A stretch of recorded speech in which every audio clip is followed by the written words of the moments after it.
একটা সময় বারবার তারা কালেমা পড়বে, জাহান্নামের আগুন তাদের ধরতে পারবে না। ও নবীর উম্মতেরা, কিন্তু আমার আল্লাহর হুকুম হয়ে যাবে এরা গুনাহগার, এরা জাহান্নামে যাবে। কিন্তু তাদের যে কালমা পড়ার সময় লা ইলাহা ইল্লাল্লাহ, এই কালমা পড়া যে সময়, এ সময় জাহান্নামের আগুন আর দেবে না। তৎক্ষণাৎ এসে দ্রুত গতিতে তাদের জাহান্নামে নিয়ে চলে যাবে। ও আমার ভাইজানেরা, আর যারা জান্নাত জাহান্নামের মাঝখানে যে ব্রিজে দাঁড়িয়ে থাকবে, আমার আল্লাহ রাব্বুল আলামিন সব জানার পরেও ফেরেশতা দিগকে বলবেন, এ ফেরেশতারা, যাদের নেকি আর গুনাহ দুটোই সমান সমান, এদেরকে গিয়ে জিজ্ঞাসা করো তাদের নাম কি। এই সময় দুনিয়াতে যাদের নামগুলি আল্লাহ এবং রাসূলের নামের সঙ্গে মিল ছিল, আব্দুর রহমান, আব্দুল গফফার, আব্দুল সত্তার, আব্দুল মাহবুদ, ও আমার ভাইজানেরা, এই ভালো নামগুলি ডাকার কারণে যে নেকিয়া যে সওয়াবগুলি তাদের হয়েছিল, আমার আল্লাহ বলবেন এদের গুনাহ নেকি যেহেতু দুটোই সমান সমান, ভালো নাম দুনিয়াতে রাখার কারণে এ ভালো নামগুলি যত মানুষ ডেকেছিল তাদের নামায় আমালে নেকি লেখা হয়েছিল, এই নেকিগুলি তাদের আমল নামায় দিয়ে দাও, তাদের নেকির পাল্লা চাপিয়ে দেওয়া হবে, আর নেকির পাল্লাটা ভারী হয়ে যাবে। আমার আল্লাহ দয়ার জান্নাতগুলি তাদের ওই ভালো নামের ওসিলায় দিয়ে দেবেন। ও নবীর উম্মতেরা, এরপরে আরো কিছু মানুষ যারা জান্নাত জাহান্নামের মাঝখানে এই ব্রিজে দাঁড়িয়ে থাকবে, আল্লাহ পাক সব জানার পরেও ফেরেশতা দিগকে বলবেন, এ ফেরেশতারা, কি জিজ্ঞাসা করো এই বান্দার নামটা কি। ওই বান্দা তখন নিজের নামটা, ভালো নামটা বলার চেষ্টা করবে, কিন্তু না না না, ভালো নাম যেটা রাখা হয়েছিল সমাজে ব্যবহার হয় নাই, সমাজে ইউজ হয় নাই, মানুষেরা জানতো না। ও জওয়ানেরা, যুবকেরা, এই খারাপ নামগুলি তাদের ছিল, দুনিয়াতে ওই নাম ধরে ডাকার কারণে কোনো নেকি হয় নাই, বরঞ্চ গুনাহ হয়েছিল। এই গুনাহগুলি তাদের আমল নামায় চাপিয়ে দেয়া হবে, গুনার পাল্লাটা ভারী হয়ে যাবে। এ ভালো নামগুলি আর যাদের ছিল তারা তো জান্নাতে চলে গেল, আর খারাপ নামের কারণে তারা জাহান্নামে যখন চলে যাবে, আমার আল্লাহর কাছে ফরিয়াদ করে বলবেন, ও রব্বুল আলামিন, আল্লাহ, আমাদের নাম রাখার ব্যাপারে আমাদের কোনো ভূমিকা ছিল না, আমাদের নাম রাখার ব্যাপারে জানাদের দায়িত্ব ছিল, এনারা হলেন আমাদের আব্বা আম্মা। কথা ঠিক কিনা ভাই? আমার নাম সেবগাতুল্লাহ, এই নাম রাখার পিছনে আমার কোনো ভূমিকা ছিল? আমার আব্বা বা মা রেখেছে, বা গার্জেন যারা। আপনার যে নাম, আপনি হয়তো ভেবেছেন যে আমার এই নামটা যদি এটা না হয়ে এটা হতো, কিন্তু ভূমিকা তো নেই নাম রাখার পিছনে, ওটা গার্জেনের দায়িত্ব। তো কিয়ামতের দিন এই বান্দা বান্দিগুলি বলবে, আল্লাহ, এই যে নামের কারণে আমরা জাহান্নামে যাচ্ছি, এই নাম রাখার ক্ষেত্রে আমাদের কোনো ভূমিকা ছিল না আল্লাহ, এ আমার আব্বা মা, পরিবারের যারা গার্জিয়ান তারা রেখেছে। তো আল্লাহ, যদি জাহান্নামে যাই তো একা কেন যাব? যারা আমার এই নাম রেখেছিল আমি তাদেরকে সঙ্গে নিয়ে যাব। জোরে বলে নাউজুবিল্লাহ। ভাই, কিয়ামতের দিন আল্লাহ তো এই সম্পর্ক রাখবেন না। পিতা মাতার যে সম্পর্ক, ভাই ভাইয়ের যে সম্পর্ক, স্বামী স্ত্রীর যে সম্পর্ক, কিয়ামতের দিন থাকবে না। কিন্তু কিয়ামত পেরিয়ে যেই জান্নাতে যাবে, স্বামী স্ত্রীর সম্পর্ক বজায় থাকবে, আর ভাই ভাইয়ের সম্পর্ক বজায় থাকবে। কিন্তু কিয়ামতের দিনে কোনো সম্পর্ক আল্লাহ রাখবেন না, এটাকে ডিটাচ করে দেবেন। ওই বান্দারা, তাদের যাদের এই ভূমিকা ছিল নাম রাখার পিছনে, সেই পিতা মাতা বা গার্জিয়ানদের নিয়ে জাহান্নামে চলে যাবে। আমার ভাইজানেরা, ও নবীর উম্মতেরা, এই জন্য আমাদের যারা সমাজের জমিনে পিতা, প্রিয় নবী বললেন তোমাদের উপরে তিনটে দায়িত্ব। এক নম্বর দায়িত্ব হলো সন্তান যখন ভূমিষ্ঠ হবে তাকে একটা শরীয়ত সম্মত নাম রেখে দেওয়া।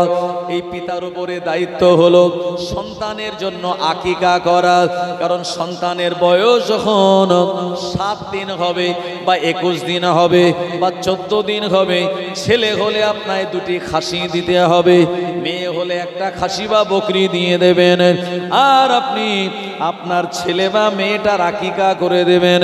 প্রিয় নবী বললেন, যেদিন আকিকা করা হবে ওই দিন ওই বাচ্চাটার মাথার চুলটাকে নেড়া করে ওই চুলের সমপরিমাণ ওজনে রূপা গরিবদের দান করে দেওয়া লাগবে।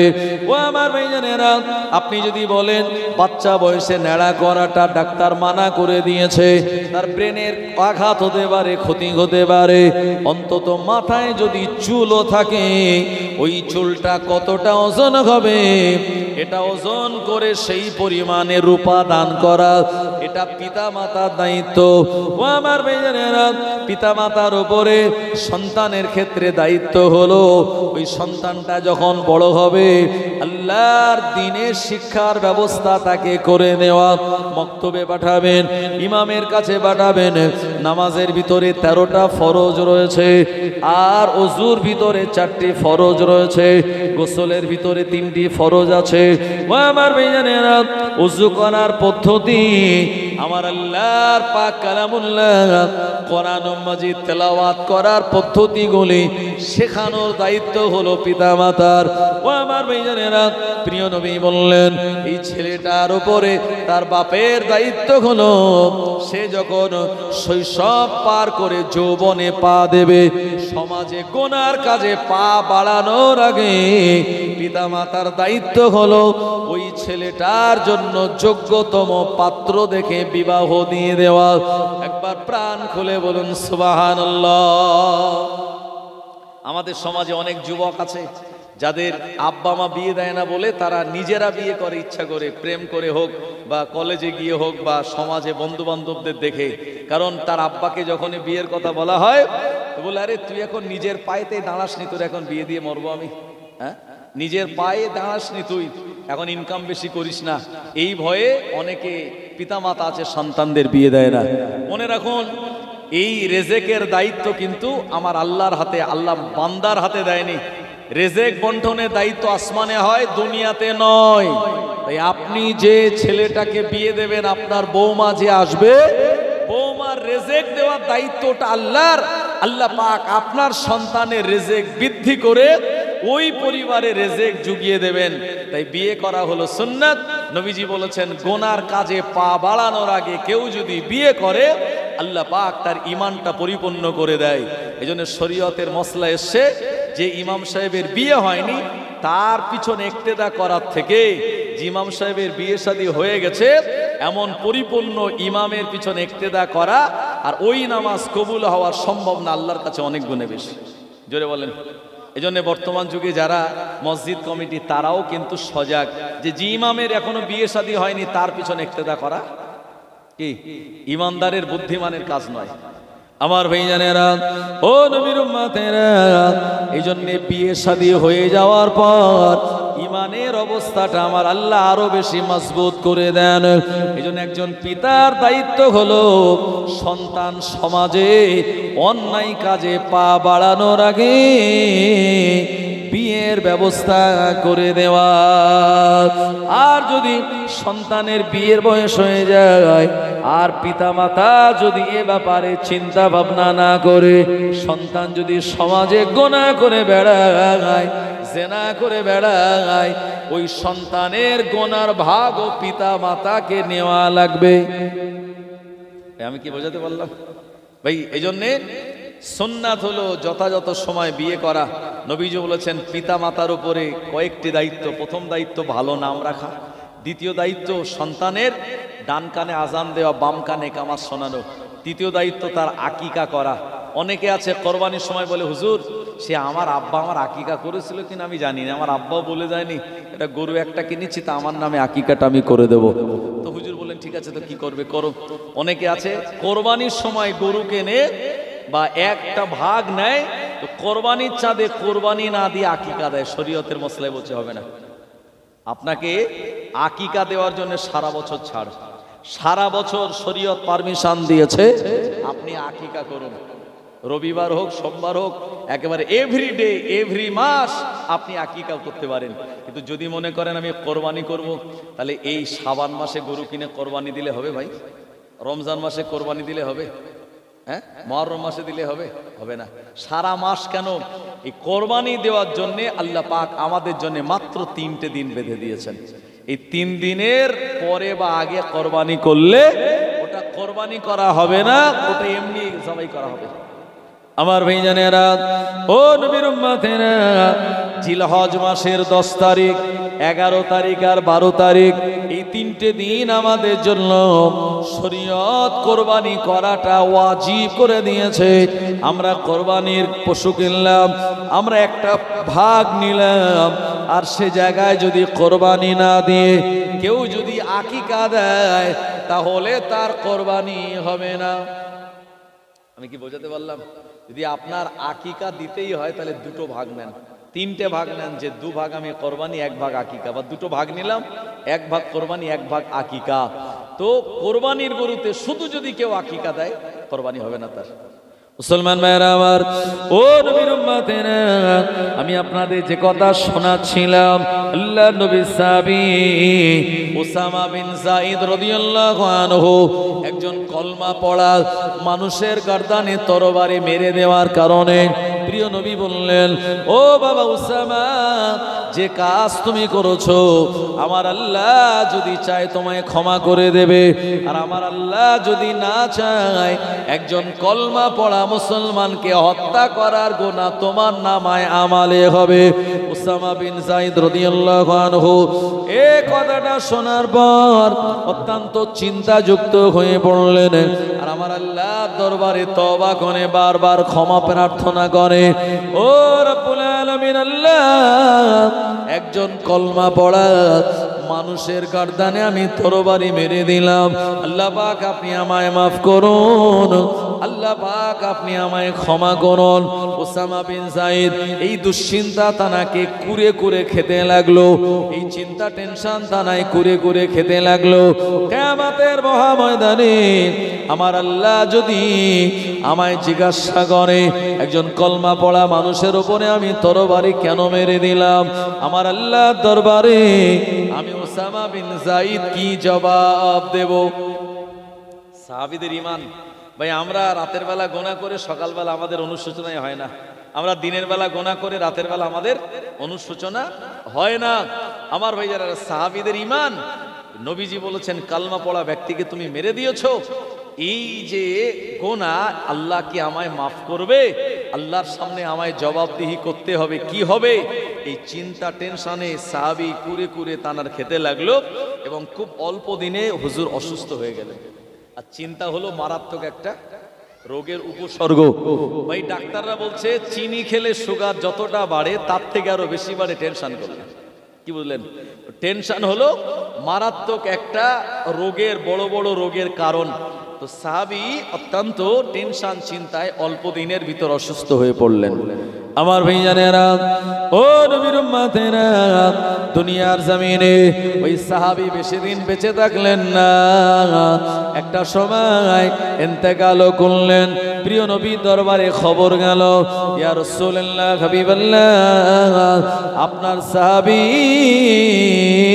উসামা বিন যায়েদ দুনিয়াতে আর নাই, উনি দুনিয়ার জমিন থেকে বিদায় নিয়েছে। আল্লাহর নবী তানার ইন্তেকালের খবর শুনে ইন্না লিল্লাহি ওয়া ইন্না ইলাইহি রাজিউন পড়লেন।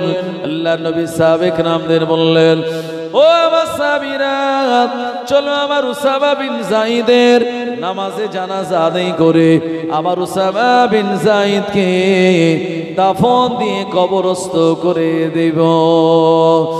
ও নবীর উম্মত উম্মাদানিরা, আল্লাহর নবী দিন দুনিয়ার বাদশা উসামা বিন যায়েদ রাদিয়াল্লাহু আনহুর কাছে চলে গেলেন।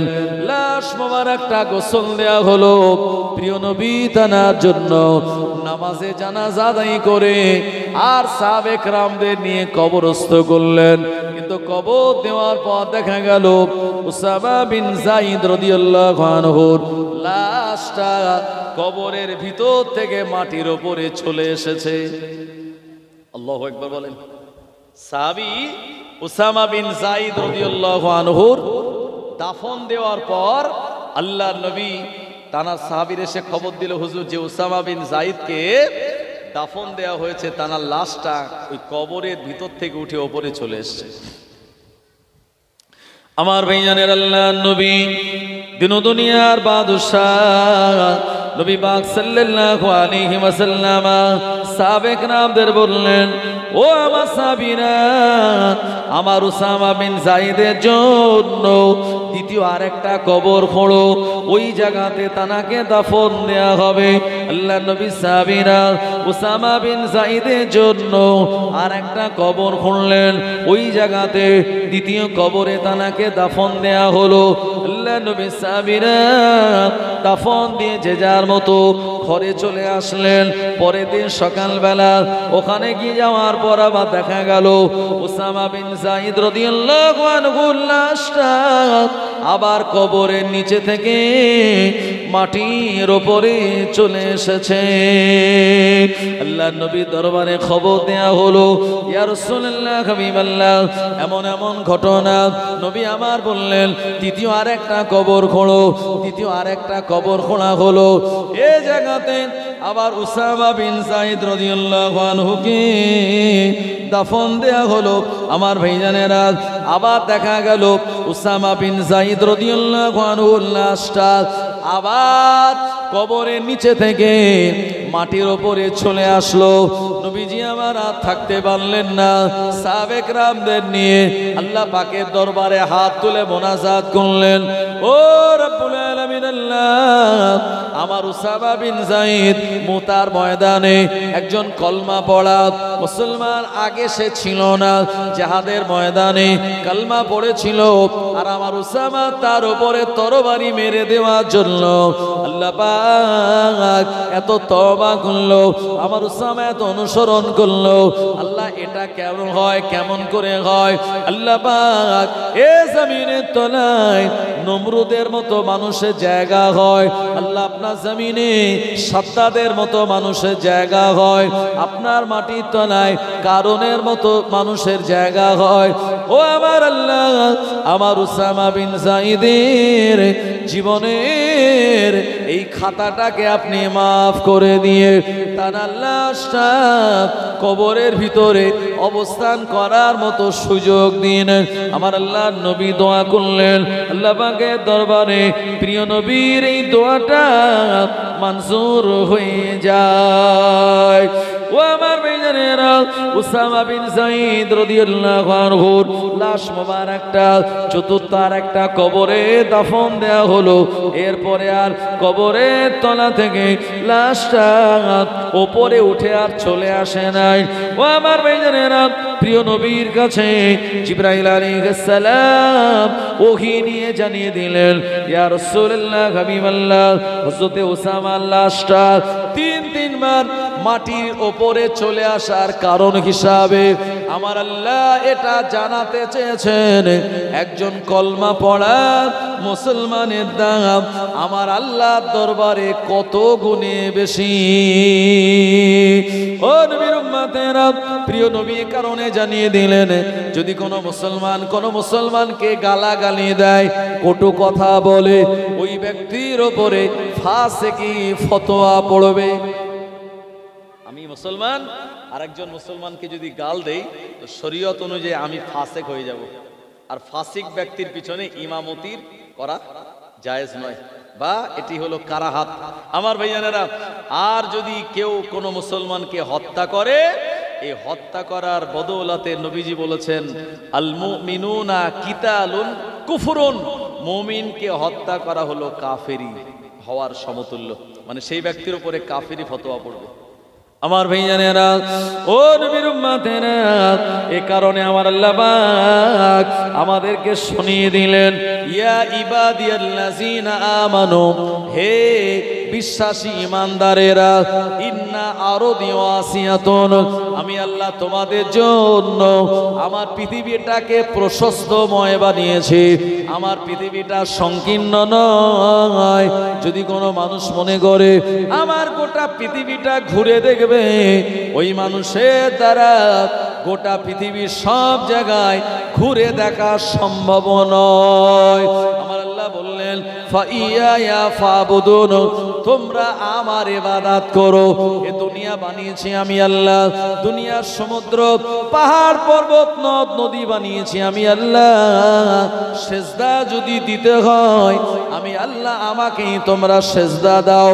এরপরে আল্লাহ আমাদের শুনিয়ে বললেন, কুল্লু নাফসিন যায়িকাতুল মাউত সুম্মা ইলাইনা তুরজাউন। এ দুনিয়া জমিন থেকে প্রত্যেক মানুষকে মৃত্যুর স্বাদ গ্রহণ করতে হবে, মরণ আমাদের সবাইয়ের হবে। সুম্মা ইলাইনা তুরজাউন, এবং মরণের পর আমার আল্লাহ রাব্বুল আলামিনের দরবারে আমাদের সবাইকেই ফিরে যাওয়া লাগবে। আমাদের যে রুহুটা, এই রুহের কি কোনো মৃত্যু আছে? রুহের কোনো মৃত্যু নেই। আমরা ছিলাম আলামে আরওয়াতে, মানে আমাদের রুহুটা ছিল, এসেছিল মায়ের রেহেমে, ওখান থেকে আলামে দুনিয়ায়। যেদিন আমরা দুনিয়ায় আসলাম আমাদের কারো বা ওয়েট ছিল 2.5 কেজি, কেউ বা 3 কেজি, কেউ বা 4 কেজি, কেউ বা 3.5 কেজি।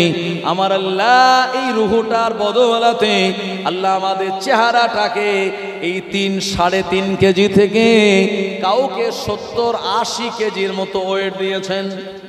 কথা ঠিক কিনা?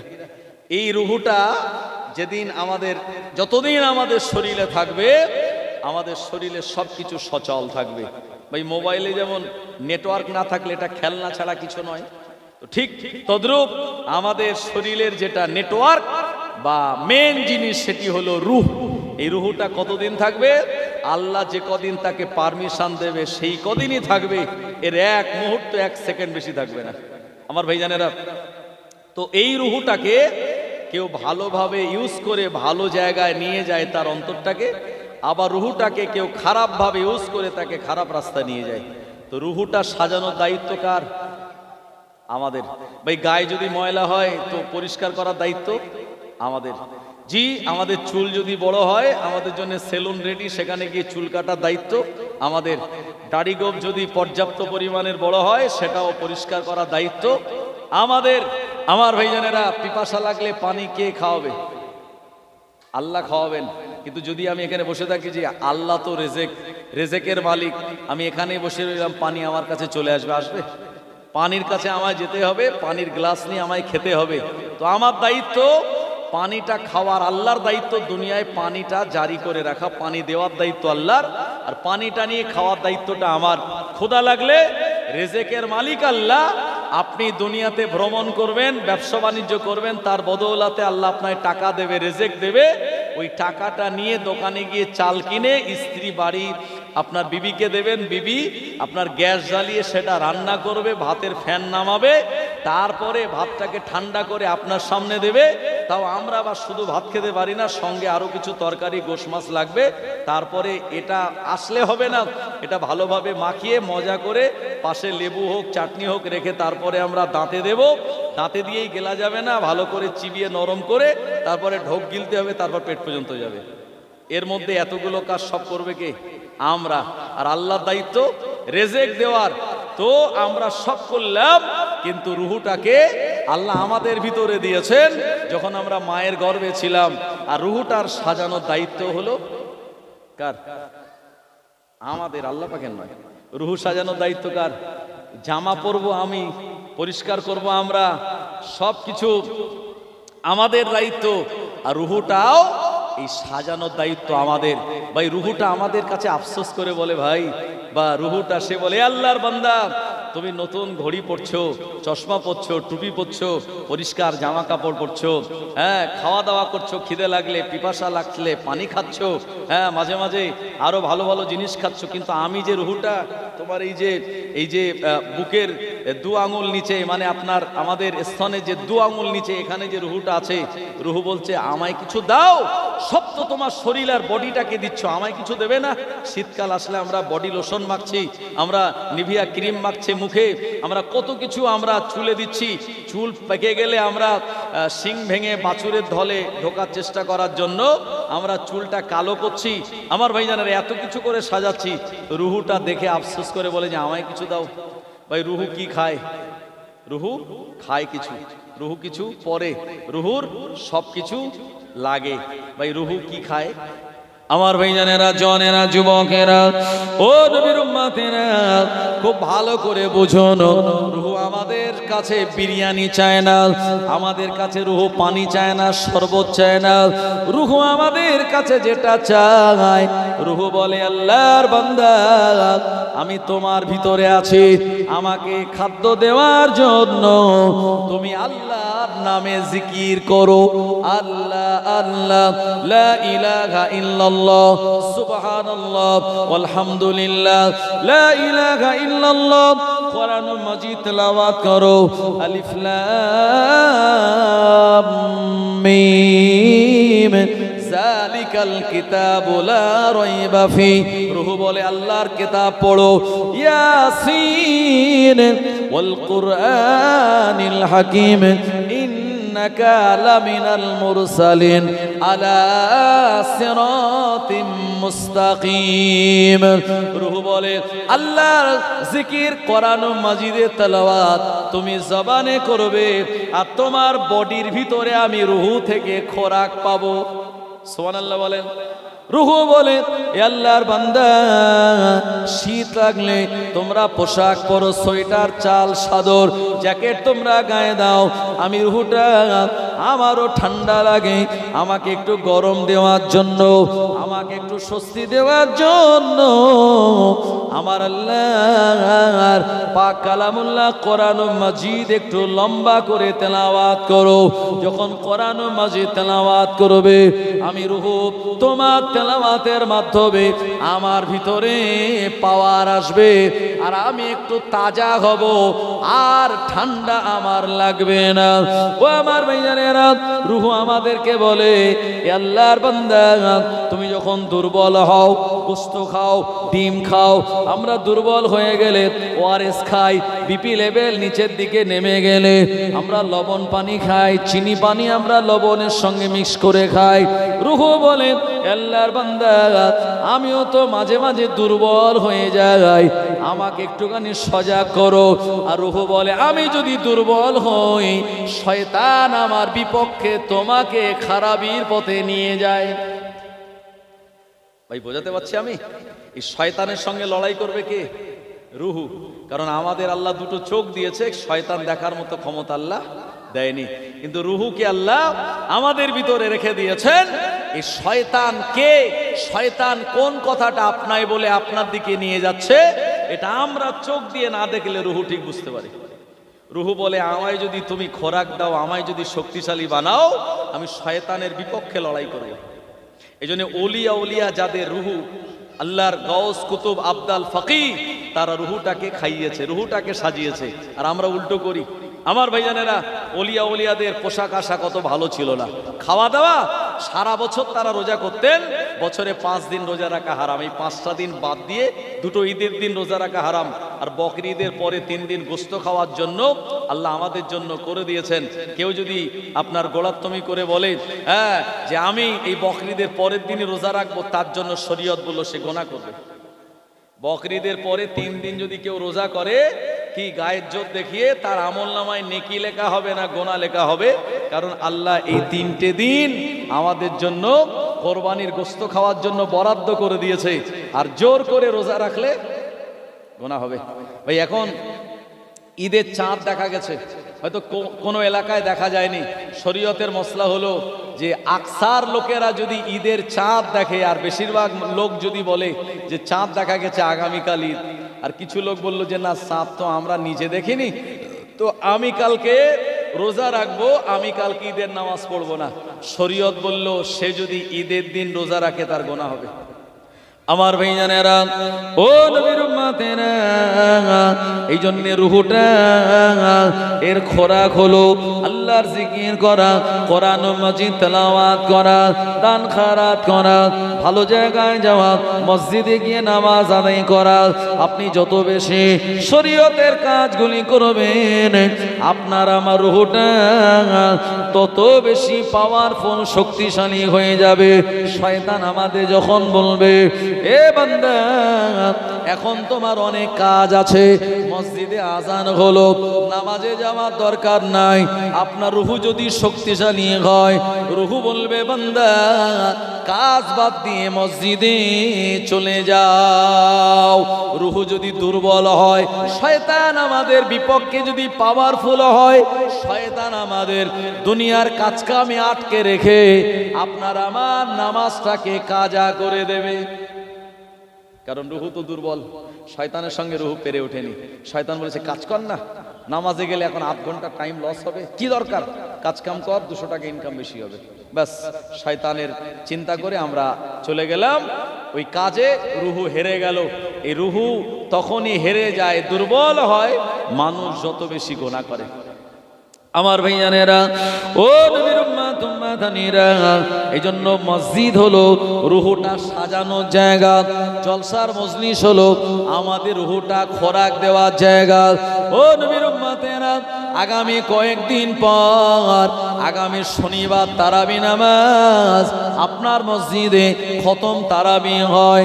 হাফেজ সাহেব 26টা দিন তারাবি নামাজ পড়িয়ে লাইলাতুল কদরের রাতের বেলা আল্লাহ পাকের এ কোরআন মাজিদকে তিনি খতম করবেন।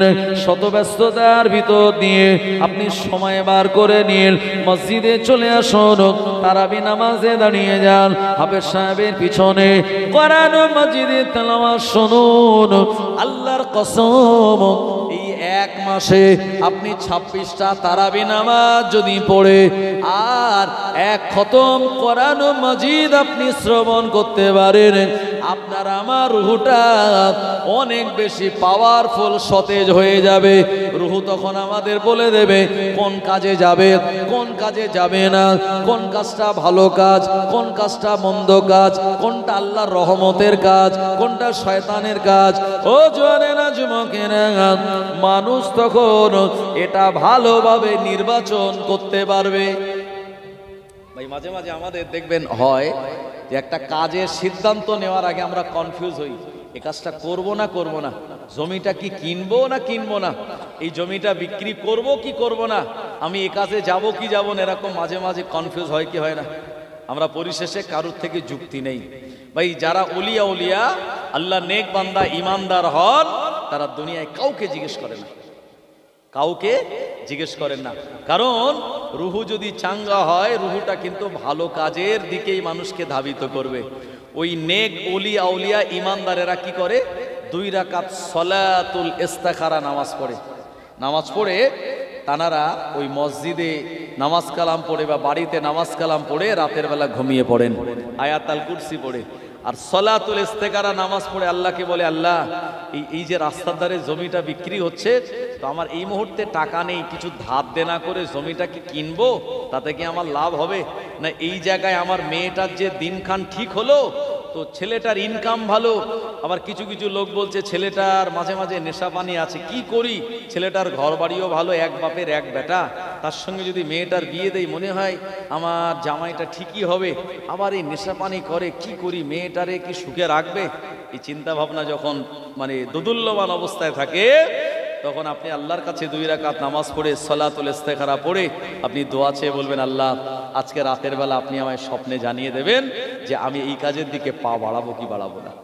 আমার ভাইজানেরা, ও নবীর উম্মতেরা, আপনার আমার রুহুটা যদি সতেজ হয়, সলাতুল ইস্তেখারা নামাজ পড়ে রাতের বেলা আপনি যখন ঘুমিয়ে যাবেন, 3 রাতের ভিতরে 3 দিনের ভিতরে আমার আল্লাহ স্বপ্নের ভিতরে আপনাকে জানিয়ে দেবেন এই জায়গায় ছেলেটার বিয়ে দেওয়া যাবে কি যাবে না, মেয়েটাকে বিয়ে দিলে এখানে সুখী হবে কিনা, এই জায়গাটা আপনি কিনবেন কিনা।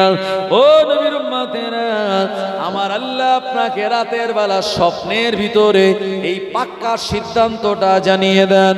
ইমানদার কোন মানুষকে জিজ্ঞাসা না করে স্বপ্নের ভিতরে যেটা জেনে যান, ওই দিকেই আল্লাহর উপরে ভরসা করে তারা পা বাড়ার আর আমার আল্লাহ পাক তাদের সব জায়গায় বিজয় দান করে দেন। ও জওয়ানেরা, যুবকেরা, কিন্তু রূহ যদি শক্তিশালী না হয়, শয়তান যদি আমাদের বিপক্ষে পাওয়ারফুল হয়, আমাদের তখন খারাপ কাজে যেখানে লস হবে, যেখানে মেয়ে বিয়ে দিলে অশান্তি হবে, যেখানে ছেলে বিয়ে দিয়ে বৌমা বানিয়ে আনলে আপনার জেল খাটাবে, এই জায়গায় শয়তান ওই কাজের দিকে আমাদের পা বানিয়ে দেয়। আর ভুল রাস্তায় চলে ভুল কাজ করে জীবন আমাদের সারখার হয়ে যায়। বুঝতে পারলাম আমি আমার ভাইজানেরা? এই জন্য ভালো কাজ করার জন্য, ঠিকঠাক সিদ্ধান্ত নেওয়ার জন্য, আল্লাহর নৈকট্য হাসিল করার জন্য, দুনিয়া এবং আখেরাতে দুই জায়গায় সুখ শান্তি পাওয়ার জন্য আপনার আমার যেটা করতে হবে সেটা হলো খালি ওয়াজ নসিহত দিয়ে এই রুহুটাকে আমরা সাজাতে পারবো না। এই ওয়াজ নসিহত দিয়েছেন আপনারা, আর আমি সেই ট্রিটমেন্টটাই আপনাদের করছি। আমরা রুহুটাকে খুব দুর্বল করে ফেলেছি। এখান থেকে আমাদের শপথ নিতে হবে, আমরা আমাদের ইমানি রুহুটাকে যদি বানাতে পারি, আল্লাহ পাক আমাদের জন্য শুনিয়ে দিলেন, ইয়া আইয়াতুহান নাফসুল মুতমাইন্না ইরজিই ইলা রাব্বিকি রাদিয়াতাম মারদিয়া ফাদখুলি ফি ইবাদি ওয়াদখুলি জান্নাতি। আমার আল্লাহ বলেন, যাদের রুহুটা হবে নফসে মুতমাইন্না, যাদের রুহুটা আল্লাহর ইমানে পরিপূর্ণ, তাদের নফসটা হলো নফসে মুতমাইন্না। আর নফসে মুতমাইন্নার অধিকারী যারা, আমার আল্লাহ পাক তাদেরকে বলবেন, ইয়া আইয়াতুহান নাফসুল মুতমাইন্না, হে প্রশান্তিমূলক আত্মা, ইরজিই ইলা রাব্বিকি রাদিয়াতাম মারদিয়া, চলে আসো আমি আল্লাহ আমার সন্তুষ্টির দিকে, আমার রেজামন্দি হাসিলের দিকে। ফাদখুলি ফি ইবাদি, প্রবেশ করো আমার নেক বান্দাদের দলে। ওদখুলি জান্নাতি, এবং আমি আল্লাহ তোমাদের জন্য 8টা জান্নাত বানিয়েছি, আমার এই জান্নাতের ভিতরে তোমরা চলে যাও। ও নবীর উম্মতেরা, আমার ভাইজানেরা, এই নফসে মুতমাইন্না ভালো রুহুটা আমাদের জান্নাত পর্যন্ত নিয়ে গিয়ে ছাড়বেন। আর রুহু যদি দুর্বল হয়, শয়তান রুহের বিপক্ষে যদি পাওয়ারফুল হয়, শয়তান চ্যালেঞ্জ গ্রহণ করলো, আদম সন্তানকে জাহান্নামের দরওয়াজা পর্যন্ত আমি তাদের টেনে নিয়ে যাব। আমার ভাইজানেরা, তাই আমরা যদি দান খায়রাত করি, তো আমাদের রুহুটা বলে যে আমায় তুমি একটু প্রশান্তি দিলে দান করার মাধ্যমে। যদি কোরআন মাজিদ তেলাওয়াত করি, রুহুটা পাওয়ারফুল হয়, নামাজ কালাম জিকির আজগারের দ্বারা আমাদের রুহুটা যদি শক্তিশালী হয়, তখন ইমানের ব্যাপারে আমরা কোনো কম্প্রোমাইজ করব না। যেখানে ইমানওয়ালারা থাকে, ইমানের যে দাবি রয়েছে, কালেমা পড়ার পর আমার উপরে কালেমার হক হলো আজান হলে মসজিদে চলে যাওয়া, কালমা পড়ার পর আমার উপরে হক হলো 1 মাসের রোজা রাখা, কালমা পড়ার পর আমার উপরে হক হলো পিতামাতার সঙ্গে ভালো আচরণ করা, কালমা পড়ার পরে হক হলো সুদের ধারে কাছে না যাওয়া, কালমা পড়ার পরে হক হলো এতিমের সম্পদ ভক্ষ না করা, কালমা পড়ার পরে হক হলো সাহেবে নেশাব হলে তাকে ফিতরা দেওয়া, কোরবানি করা।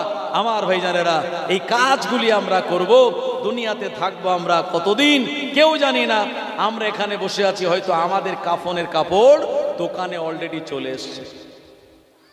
আমরা বসে আছি, আমাদের যে কাফন হয়তো কোনো দোকানে অলরেডি চলে এসছে। কাফনের পর যে আতর মাখানো হবে, আতরটা কোনো দোকানদার অলরেডি হয়তো কিনে এনেছেন।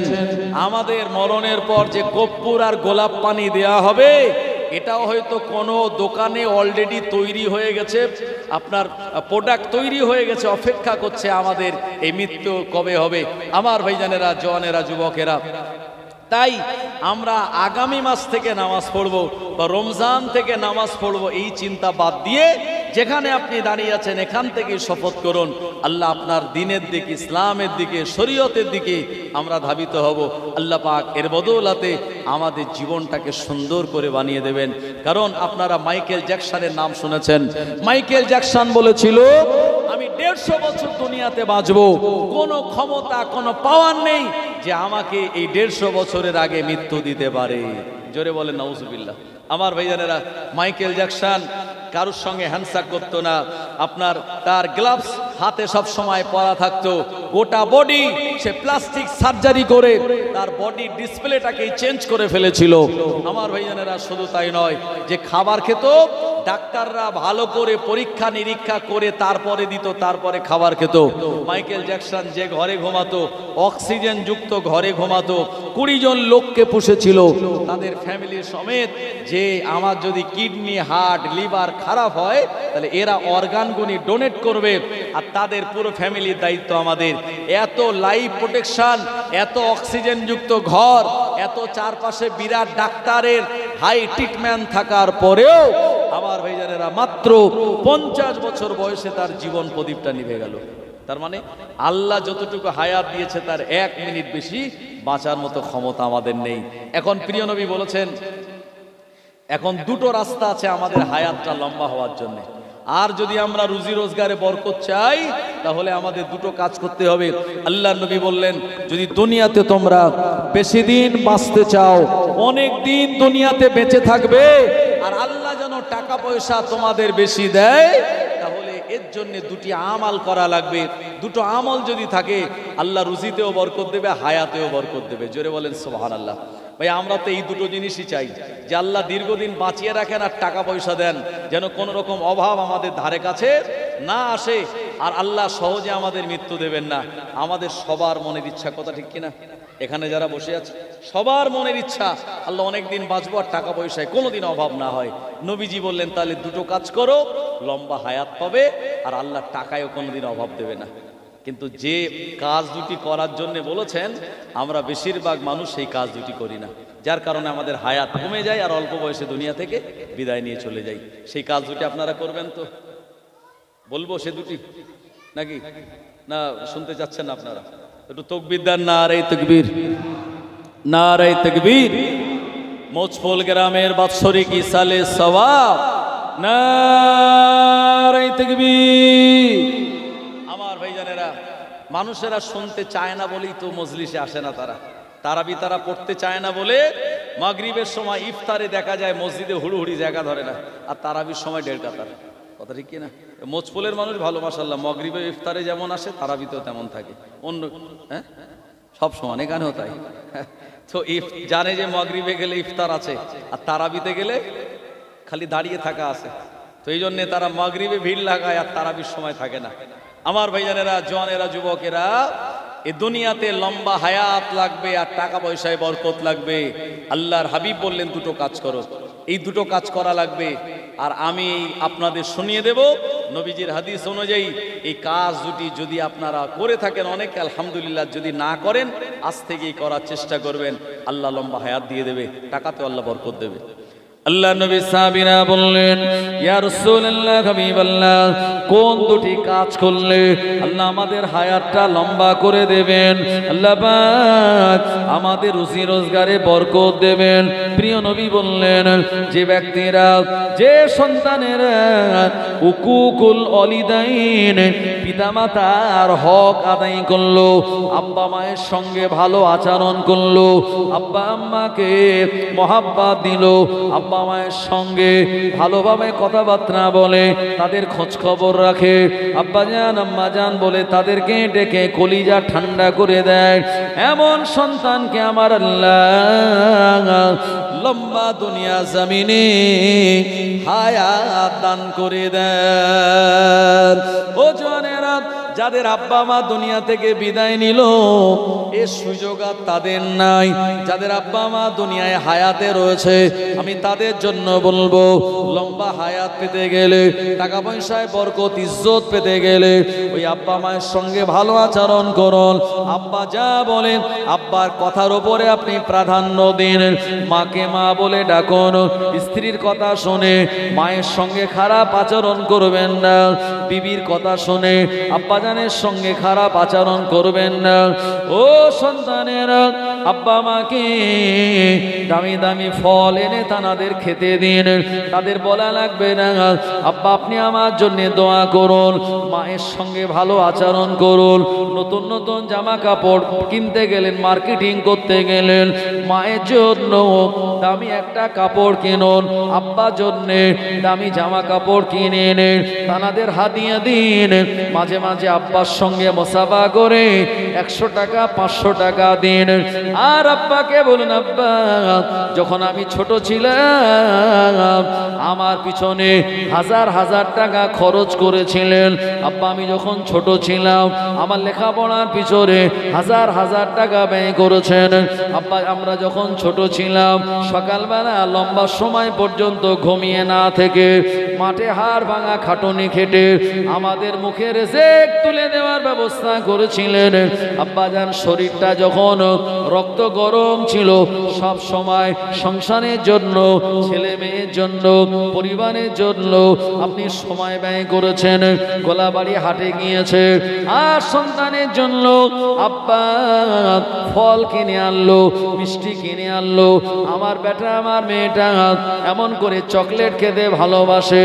ছোটবেলায় আমাদের আব্বা মা আমাদের জান দিয়ে মহাব্বত করেছিল, ভালোবেসেছিল। আব্বাকে বারবার প্রশ্ন করেছিলাম ছোটবেলায়, আব্বা এটা কি ওটা কি, আব্বা এটার নাম কি ওটার নাম কি। আপনার আমার আব্বা জান আম্মা জীবনে কোনোদিন বিরক্তি না হয়ে আমাদের প্রতিটা কথার জবাব তারা দিয়েছিল। কথা ঠিক কিনা? না বাচ্চা ছেলে, ডাক্তাররা বলছে একটা বাচ্চা তার আব্বাকে সারাদিনে মিনিমাম 200 বার আব্বা বলে ডাকে। ছোট ছোট বাচ্চা যারা আব্বুজি আব্বুজি এটা কি, আম্মু আম্মু করে কি করে না, তো বারবার এই 200-250 বার আমাদের সারাদিনে ডেকে এটা কি ওটা কি, এটা খাবো ওটা খাবো। কোনোদিন আব্বা মা বলে এই বারবার আমাকে আব্বা বলে ডেকো না তো। কিন্তু ওই আব্বাটা বুড়ো হয়ে যখন ছেলেকে বলে বেটা এ কচি কোথায় গেলে, অনেক ছেলে বলে দেখ বারবার ঘ্যান ঘ্যান করো না তো, ভাল লাগে না কানের কাছে, শালি আমার কি আর কাজ নেই নাকি সবসময় তোমার কথা শুনবো। ব্যাস আল্লাহর নবী বললেন তার হায়াত কমে গেল, রুজিতেও আল্লাহ কেটে দিল। আমার ভাইজানেরা, ও নবীর উম্মতেরা, ভুল আমায় বুঝবেন না। আমার বাড়ি জয়পুরে, আমার কোনো ঘরের কথা আপনাদের বলি না, আমি বলছি নবীজির কথা। প্রিয় নবী বললেন এই আব্বা মায়ের সঙ্গে ভালো আচরণ করা লাগবে।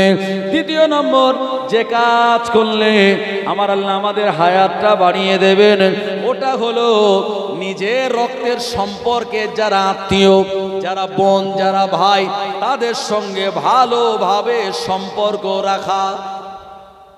যে বোন, এই বোনের সঙ্গে একই মায়ের গর্ভে ছিলাম, অনেক সময় যমজ ছেলে মেয়ে হয় কি হয় না, একটা ছেলে একটা মেয়ে হচ্ছে, তো একই মায়ের পেটে এই বোন ছিল, আমি ভাইও ছিলাম। এখন সেই বোনটার বিয়ে হয়ে গেল এখান থেকে 30 কিলোমিটার 25 কিলোমিটার দূর, বছর হয়তো 2 বার আসে।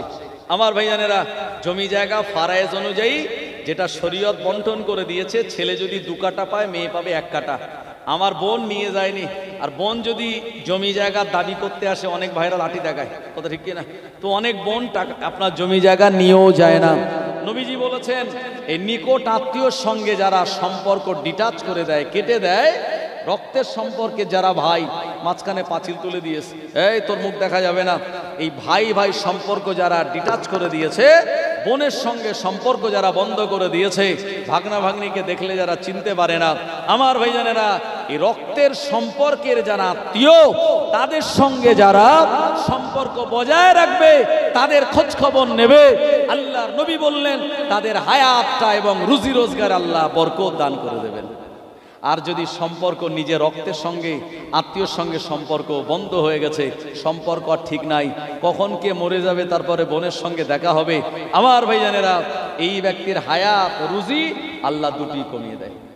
সব ব্যবস্থা আমাদের বলে দিয়েছে। আজকে যারা গরিব আপনি তাদের খবর নিয়ে দেখুন, যারা মানুষের দুয়ারে ভিক্ষা করে তাদের খবর নিয়ে দেখুন, তারা হয় দুনিয়াতে এমন কিছু কাজ করেছে আল্লাহ নারাজ হয়ে তাদের ভিখারি বানিয়ে দিয়েছে, মানুষের দরে দরে তারা হাত পাতে। জওয়ানেরা, যুবকেরা, ও নবীর উম্মতেরা, আপনার আমার টাকা পয়সা যাদের রয়েছে তারা অবশ্যই পিতামাতার সঙ্গে ভালো আচরণ করে, বোন বোনের সঙ্গে রক্তের সম্পর্কের আত্মীয়দের খোঁজ খবর যারা নেয়, আমার আল্লাহ জীবনে কোনোদিন পরের দুয়ারে তাদের হাত পাতাবে না। ও নবীর উম্মতেরা, আমি মাওলানা এসেছি জয়পুর থেকে, দোয়া করব, কবুল হতেও পারে নাও পারে। ইমাম সাহেব আছে সকাল বিকেল দোয়া করে আপনাদের জন্য, কবুল হতেও পারে নাও পারে। আমার পরে মাওলানা মশিউর রহমান খোকা মাওলানা আসবে, দোয়া করবে চোখের পানি ছেড়ে দিয়ে। এ দোয়া কবুল হতেও পারে নাও পারে, কোনো গ্যারান্টি নাই। 10,000 টাকা 20,000 টাকা নজরানা দিয়ে হুজুর আনবেন, আপনার আমার জন্য দোয়া করবে, কবুল হতেও পারে নাও পারে, কোনো গ্যারান্টি নাই। আল্লাহর নবী বললেন, কোন সন্তানের জন্য তার আব্বা আম্মা যদি দোয়া করে, ওই দোয়াটা কোন রকম মাধ্যম ছাড়াই আমার আল্লাহ দরবারে সরাসরি কবুল হয়ে যায়। আরো জোরে বলেন সুবহানাল্লাহ। ঈদের দিন ইমাম সাহেবের বুকে বুকে মিলছে, মোসাফা করে মোয়ানেকা করে কিছু টাকাও মোসাফা করছে। ইমাম সাহেব বলছে, ভাই একটু আস্তে চাপ, আমার বুকে ব্যথা, কদিন কাশি হয়ে বুকে ব্যথা। পাশে আব্বা আছে, ভাই আছে, তাদের বুকে একবারও বুক ঠেকায় না, না দেখার ভান করে চলে যাচ্ছে। আছে না নাই? এরা হলো কপাল ফাটা মুসলমান। নিজের আব্বার বুকে বুক লাগালো না, ভাইয়ের বুকে বুক লাগালো না, ইমাম সাহেবের সঙ্গে রক্তের সম্পর্ক নেই, হ্যাঁ, তাকে ইমাম হিসাবে চেনে আর তাকে বুক ধরে আর ছাড়ে না। আমার ভাই জানেরা, ও নবীর উম্মতেরা, এ দুনিয়ার জমিনে আমার আল্লাহ রাব্বুল আলামিন কোরআন মাজিদে শুনিয়ে দিলেন, ইয়া আইয়ুহাল্লাযীনা আমানুত্তাকুল্লাহা হাক্কা তুকাতিহি ওয়া লা তামুতুন্না ইল্লা ওয়া আনতুম মুসলিমুন। হে বিশ্বাসী ইমানদারেরা, তোমরা আল্লাহকে ভয় করো, ভয় করার মতো ভয় করো। ওয়ালা তামুতুন্না, আর তোমরা মরো না, মারা যেও না, ইল্লা ওয়া আনতুম মুসলিমুন, যতক্ষণ পর্যন্ত তোমরা পাকা মুসলমান হতে না পারবে। ও নবীর উম্মতেরা, প্রিয় নবীকে জিজ্ঞাসা করা হলো, মুসলমান কারা? নবীজি বললেন, ঈমান আনার পরে যারা আমি নবী আমার মতো নামাজ আদায় করলো, ওয়া ইস্তিকবালা কিবলাতানা, কাবা বাইতুল্লাহকে সম্মান করলো, ওয়া আকালা যাবিহাতানা, আর আমাদের জবাইকৃত পশুর গোশত ভক্ষণ করলো, ফাযালিকা মুসলিমুন, ওই ব্যক্তিটাই তো প্রকৃতপক্ষে মুসলমান। এজন্য মুসলমান যে হবে, এক কোপে কাটা মুরগির গোশত হোক বা অন্য কোনো প্রাণীর গোশত হোক, ওটা আমাদের জন্য হারাম। যে প্রাণীটা জবাই করার আগে বিসমিল্লাহ বলা হয় নাই, ওই প্রাণীটার গোশত খাওয়া আমাদের জন্য জায়েজ নয়। কলকাতায় গিয়েছে, চিকেন বিরিয়ানি দান 1 প্লেট, খেয়ে নিল, খবর নিয়ে পরে দেখছো এক কোপে কাটা চিকেন। মুসলমান নয়, নবীজি বললেন সে মুসলমান নয়। আর যে নামাজ পড়ে, নবীজি বললেন আমার মতো পড়ে না, নিজের মতো নামাজ পড়ে। অনেকে নামাজ পড়ে দেখা যায় সে ভালো করে রুকু করে না, হ্যাঁ, ভালো করে সেজদায় গিয়ে থাকে না, ইচ্ছা মতো নামাজ পড়ে নিল। নবীজি বললেন না, সে আমার উম্মতের মতো প্রকৃত মুসলমান নয়। আর কাবা বাইতুল্লাহর দিকে পা করে শুয়ে আছে, কাবা বাইতুল্লাহর দিকে পা করে ফোন দেখছে, কাবা বাইতুল্লাহর দিকে আপনার সামনে মুখ করে পেশাব করে দিল, হ্যাঁ, এরকম কাবা বাইতুল্লাহর দিকে পশ্চিম দিকে থুতু ফেললো। নবী বললেন, যারা কাবাকে সম্মান দিল না, আমার মতো নামাজ পড়লো না, আর আমাদের মানে কোন মুসলমানের জবাই করা প্রাণীর গোশত ভক্ষণ করলো না, সে মুসলমান নয়। আর মুসলমান সে, নবী বললেন, ঈমান আনার পরে যে আমার মতো নামাজ পড়লো, কাবা বাইতুল্লাহকে সম্মান করলো, মুসলমানের জবাই করা প্রাণীর গোশত ভক্ষণ করলো, ফাযালিকা মুসলিমুন, ওই ব্যক্তিটাই তো প্রকৃত মুসলমান। একটু জোরে বলেন সুবহানাল্লাহ। দুরূদ শরীফ, আল্লাহুম্মা সাল্লি আলা সাইয়্যিদিনা মাওলানা মুহাম্মাদ ওয়া আলা আলি সাইয়্যিদিনা চাঁদ বলে আমি নয় তুমি নবী সুন্দর, ফুল বলে সুবাসিত নবীজির অন্তর। চাঁদ বলে আমি নয় তুমি নবী সুন্দর, ফুল বলে সুবাসিত নবীজির অন্তর। তারাদের দল বলে তুমি প্রিয় দরবে, মেঘ বলে জল হয়ে তুমি নবী সরবে, মানুষের কাছে তুমি রহমের বন্ধন, মানুষের কাছে তুমি রহমের বন্ধন। চাঁদ বলে আমি নয় তুমি নবী সুন্দর, ফুল বলে সুবাসিত নবীজির অন্তর। রোদ বলে খুশি মনে তুমি নবী শান্তির, শেষ করে দিলে তুমি ছিল যত ভ্রান্তি। রাত বলে নূর ছিল রসুলের দৃষ্টিতে, দিন বলে তুমি সেরা মাবুদের সৃষ্টিতে। আলোময় করে দিলে পৃথিবীর অন্দর, আলোময় করে দিলে পৃথিবীর অন্দর। চাঁদ বলে আমি নয় তুমি নবী সুন্দর, ফুল বলে সুবাসিত নবীজির অন্তর। রোদ বলে খুশি মনে তুমি নবী শান্তির, শেষ করে দিলে তুমি ছিল যত ভ্রান্তি। রাত বলে নূর ছিল রসুলের দৃষ্টিতে, দিন বলে তুমি সেরা মাবুদের সৃষ্টিতে। আলোময় করে দিলে পৃথিবীর অন্দর, আলোময় করে দিলে পৃথিবীর অন্দর। চাঁদ বলে আমি নয় তুমি নবী সুন্দর, ফুল বলে সুবাসিত নবীজির অন্তর। লা ইলাহা ইল্লাল্লাহ, লা ইলাহা, লা ইলাহা ইল্লাল্লাহ মুহাম্মাদুর রাসূলুল্লাহ সাল্লাল্লাহু আলাইহি ওয়াসাল্লাম। আমার ভাইজানেরা, তাই আগামী রমজানুল মোবারক চাঁদ আমাদের কাছে আসছে। রমজান হলো মেহমান। 11 মাস শয়তানকে আল্লাহ ছেড়ে দিয়ে রাখে, শিকল পরানো হয় না। শয়তান ইচ্ছা মতো ঘুরে বেড়িয়ে আমাদেরকে দাগা দেয়, ধোকা দেয়। যে রমজানে চাঁদ ওঠে আল্লাহ পাক বলেন, এ ফেরেশতারা শয়তানকে ধরো আর শয়তানকে শিকল দিয়ে ভালো করে বেঁধে ওকে এমন জায়গায় রেখে দাও আমার বান্দা বান্দিদের যেন দাগা ধোকা দিতে না পারে। এই জন্য রমজান মাসে দেখবেন মানুষের অপরাধ একটু কম করে, কথা ঠিক কিনা? সারা বছর যারা গান শোনে রমজান মাসে তারা ওয়াজ আর গজল শোনে মোবাইলে। আমার ভাইজানেরা, রমজানুল মোবারক মাসে তারা এই রোজাগুলি আদায় করে, মাথায় টুপি দিয়ে চলে, এরপরে শরীয়ত সম্মত পোশাক আশাক তারা পরে, কারণ রমজান হলো আমাদের জন্য মেহমান। আমার ভাইজানেরা, ও নবীর উম্মতেরা, মেহমান আসলে আমরা যেমন মেহমানের সঙ্গে ভালো আচরণ করি, মেহমানকে আমরা ভালো মন্দ খাওয়ার আয়োজন করি, মেহমানের সঙ্গে আমরা ভালো আপ্যায়ন করি। আল্লাহ পাক বললেন, ইয়া আইয়ুহাল্লাযীনা আমানু কুতিবা আলাইকুমুস সিয়াম কামা কুতিবা আলাল্লাযীনা মিন ক্বাবলিকুম লাআল্লাকুম তাত্তাকুন। আমার আল্লাহ বললেন, হে বিশ্বাসী ইমানদারেরা, আমি আল্লাহ তোমাদের উপরে রোজাকে ফরজ করে দিলাম। কামা মানে যেমন, কুতিবা আলাল্লাযীনা মিন ক্বাবলিকুম যেমন তোমাদের পূর্ববর্তী নবীদের উপরে করা হয়েছিল, ওই রকম ভাবে তোমাদের উপরে রোজাটাকে ফরজ করা হলো।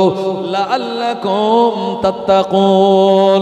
এ রমজানের রোজা যদি আদায় করতে পারো, আল্লাহ পাক তোমাদের মুত্তাকি বানিয়ে দেবে, পরহেজগার বানিয়ে দেবে।